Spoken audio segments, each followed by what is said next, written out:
All right, right now what I'm going to do is show you how to follow the 7 rules of using a microscope. The rules are just simply so you don't break it or hurt yourself.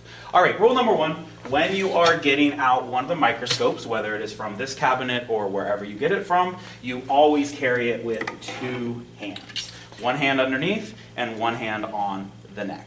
Carry it with 2 hands the whole time until you get to your lab station.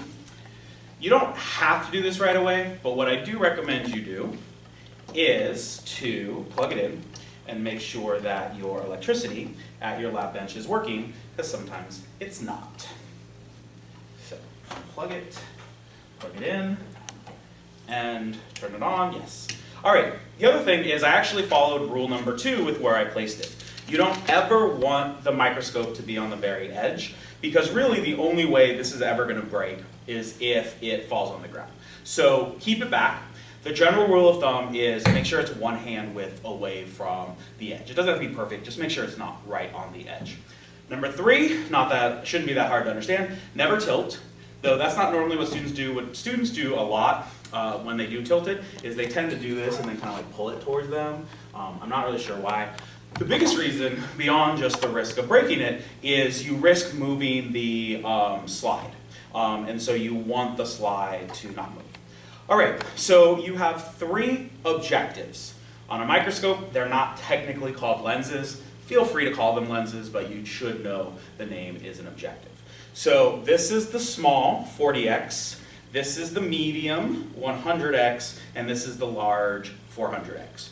Every time you start, check the lens and make sure it's on the low one. If it is, you're good. Also, when you put it away, most times when you finish, you'll have been using the high one, so make sure to put it back to 40x before you put it away. All right, next, when you are focusing, so when you're doing the 40x, this is focus. You should see the, oh my God, I'm blanking on the name of this, stage go up and down. However, when you are on the medium and the high one, you don't want it to be moving this fast. So this smaller handle is called the fine focus. So on medium and high, only do this. And what I actually do is I always look and make sure I grab first. What generally happens if you're looking and then you reach, you just reach for the top one. So it's a really good idea with the medium and the large to look first, put your hand on the right place, and then do it. All right, if you think your lens is dirty, we have official lens paper. Do not use paper towels, don't use your sleeve, just come and ask me for a piece of lens paper. I will give it to you whenever you need. And then finally, if you ever break glass, make sure to put it in the sharps container. It's over there, and I'll show all of you in class when you actually start this. So those are the rules. Again, it's just basically to make sure 1 through 6 that you don't break anything, and then number 7 that if you break glass, you don't cut yourself.